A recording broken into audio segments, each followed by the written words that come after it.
Hey, what's up guys? FAST2DR here, and I'm doing a little different video today. I'm going to be doing a questions and answers video.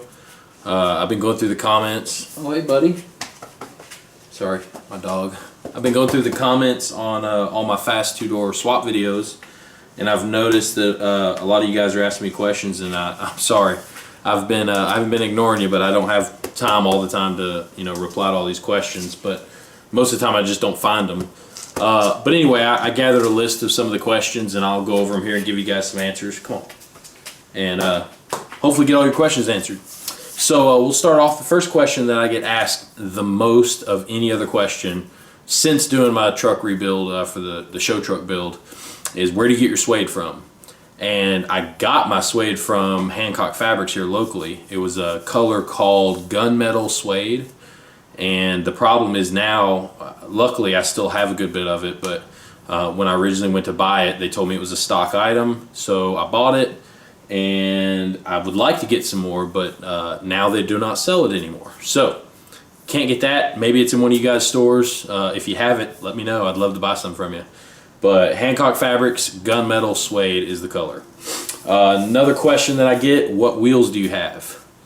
Wheels on my truck are actually I think it's 2007, that generation of Cadillac Escalade wheel. It is an OEM wheel, it's not a knockoff. I know they sell knockoffs in a 22, and I think they actually sell them in a 24. Last I checked, they might even be bigger than that now, but this is an actual OEM wheel. We got it from a dealership that we had a buddy that worked at, and it was a takeoff from a guy's car. We bought them for $1,000, and this was back in 2008. So very good deal, considering back then you couldn't buy one rim new for $1,000. The center caps, we actually took the Escalade emblem. We sent the center caps off and had a guy take the Escalade emblem off and replace it with an SS emblem. So that's why you see they look a little different from a typical Cadillac wheel. Another question I get is, what type of bumper do you run and how does it mount? The bumper is actually a Street Scene SS bumper cover. It's Street Scene brand. I know they make a lot of manufacturers have a bumper cover similar to this. If you look at them closely, you can see the details. This bumper was about $350, and then of course the bottom valance has a Street Scene grill that goes in it as well. It's a mesh grill, billet style. And then how it bolts, it actually just sits over top of your chrome bumper. You take your trim, your black rubber trim strip off of it, sits over top of it. There's two bolts on the end. You'll have to drill holes in your original bumper. It'll bolt in from there, and then you'll have to trim your lower valance a little bit for clearance, especially if you're running fog lights or whatnot. But I'm actually not running that bumper anymore. I took it off, as you can see right here. I took it off, and I actually ordered a smooth metal bumper that I'm gonna have paint matched red, so going a different look there. So another question that I've been asked is, what exhaust setup do you run? Kind of tricky. I've got multiple videos you can find of my truck throughout the process of this swap, and even before the swap, where I had different exhaust setups, but mainly I had a Flowmaster 50 series muffler, which I don't have on the truck. It's actually sitting right here right now. Flowmaster 50 series, 2.5 in, 2.5 out, and it was single in, dual outlet. Dual in, single out. It actually was stock manifolds with high flow cats into two of those duals all the way back into the muffler, and then a single exit tip behind the passenger wheel. And then of course I went with shorty headers on the Vortec motor, and then I removed my cats, and then when I did the LS swap, I actually went with long tube headers, dual 3-inch all the way back, and then I had electric cutouts, which I've since removed, into the 50 series as well. Went 3-inch back into 2.5-inch at the muffler, and then went out single exit. And then I actually just changed that muffler, and I went with two Dynamax bullet mufflers with turn downs right at my rear axle. So that's the setup I'm running now. Long tubes, no cats, dual 3-inch all the way back to a 3-inch inlet, or two mufflers, two 3-inch inlet, 3-inch outlet, Dynamax bullets with turn downs right after the muffler. So that's my current exhaust setup. Let's see here. I got a list of questions right off here. Okay, so on to more some LS specific questions. A lot of the questions I get are, can I use my original transmission if I'm doing an LS swap? It depends. So if you have a 96 or newer, truck, you can use your original transmission. The reason is the 95 and older, even though they are technically a 4L60E transmission, I'm sorry, even though they are a 4L60 transmission, that lacking the E means it's not electronically controlled transmission. So the new 411 ECM in the LS motors will not be able to control your transmission. Now there are some tricks you can do to make it work. I'm not saying that you can't, because you can run a turbo 350 or turbo 400 or whatever transmission you want behind these motors. But as far as plug and play and making it work, it's a lot easier if you want to use your 4L60 if you have a 96 and newer. What else? What headers can I run? A lot of people, when they do these swaps, they put a stock exhaust manifold, but for not very much more money, you can go with a long tube header for these trucks. If you have a two-wheel drive truck, you can go with a show and field header. I don't know the exact part number. It's about $300. You can get it off Summit or all kinds of other websites. But I actually made the mistake of purchasing a show and field because my truck is four-wheel drive, and then I found out that the show and fields actually do not fit a four-wheel drive. So Pace Setter makes a long tube header. Again, you can get off Summit's website, and I think it's about $30 or $40 cheaper than the show and field headers, and it will fit on a four-wheel drive, and I can verify that because it's in my truck right now. Now I will tell you, on the passenger side, there's about a quarter to a half of an inch of clearance from one of your down tubes of your header, one of your primary tubes of your header, to the passenger frame rail. But you can actually take a small rubber mallet or something or a dead blow hammer and dent in your header just a little bit, or you can grind off a little notch in your frame rail before you put your motor in to accommodate this. Pretty simple fix, but I didn't do either of those. I have a regular header that's unmolested, and I have a frame rail that's unmolested, and it's really close, but it does not hit. Can I run only the new ECM? That's a popular question. So this gets pretty technical, and I don't want to lose you or bore you on this, but yes, you can, because I'm running only the 411. I completely ditched my my factory Vortec computer, and the way you do that is building a custom standalone harness, and I did that using my Vortec harness and repinning it to the new ECM, and then adding the wires that I needed for my coil packs and whatnot.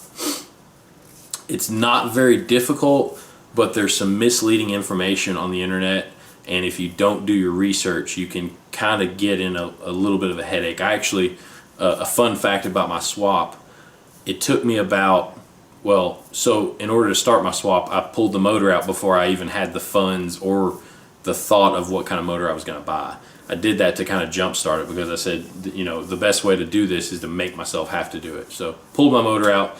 Truck sat in my garage for like 6 months with no motor in it. It was a very depressing time in my life. And once I got the motor, it took me about a week to do the complete swap. And then it took me about 5 months to get the electrical harness done. And the reason it took me so long is because I thought I had my sources, I thought I had a diagram, and everything is so year specific and model specific that there were a few differences in the way mine was wired, and I actually ended up rebuilding my harness about 5 times. And the 5th time, I had been so fed up with finding 1 or 2 wires that were incorrect that I finally just got every bit of information, every diagram I could find, every write-up on this I could find, every pinout for every connector that I could find, and I laid it all out on a table, and I went wire by wire and traced everything, laid it out, loomed it, did everything I could to make sure that it was 100% correct. And when I put it in, it worked. So that's all good there, but just take your time. Don't assume based off of anything you read that you can do it a certain way or the other. You have to do some research.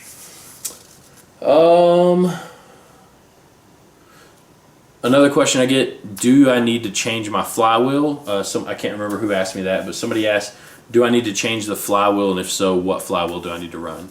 So the 4L60 comes with the way it mounts with your torque converter.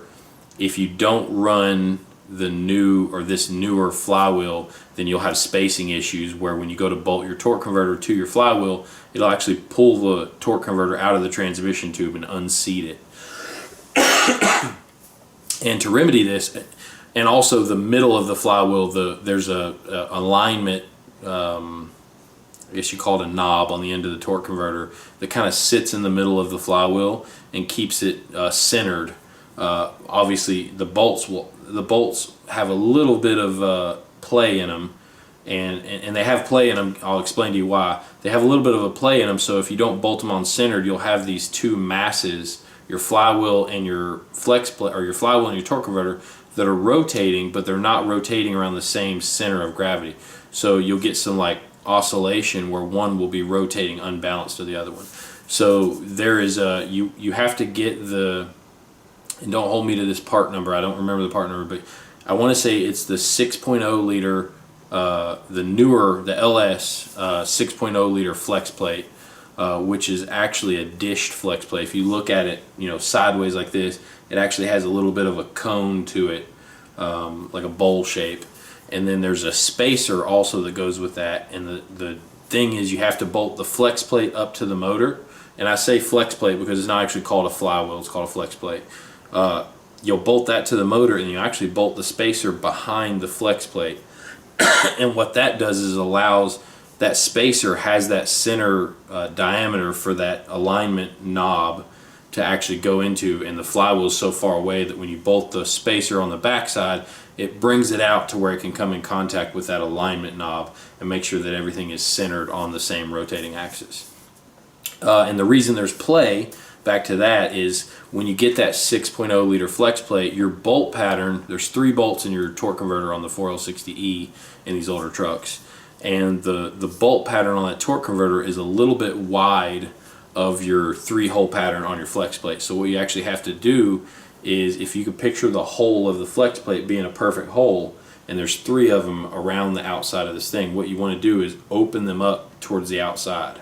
So take that hole that's a circle and actually open it and make it like an egg, and what that'll do is it'll allow you to bolt your 3 bolts in and have the clearance for them.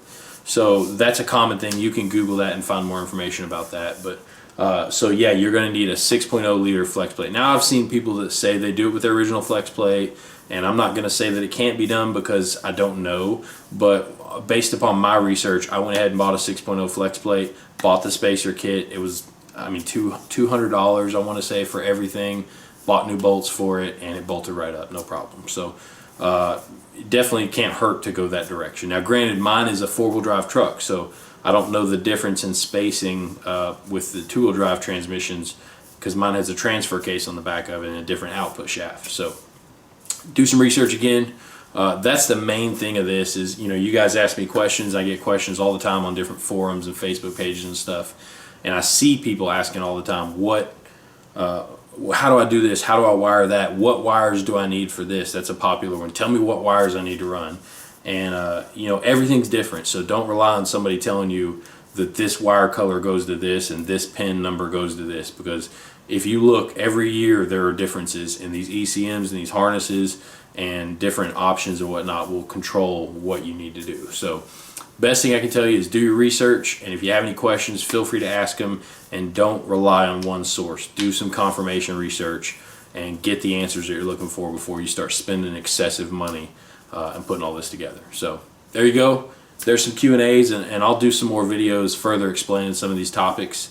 I plan on coming out with some information videos for you guys wanting to do an LS swap in your truck, just to kind of help you better understand the swap. And it's kind of intimidating if you don't do your research, but it's not as bad as everybody says it is, and it's actually a pretty cool engine swap. Gives you a lot of pep in your ride. So another thing is, please don't base everything you're doing off of what I'm telling you. Some of my information might be a little off. It's been a year or 2 since I've done this swap, so do some research and LS swap everything. We'll see you guys.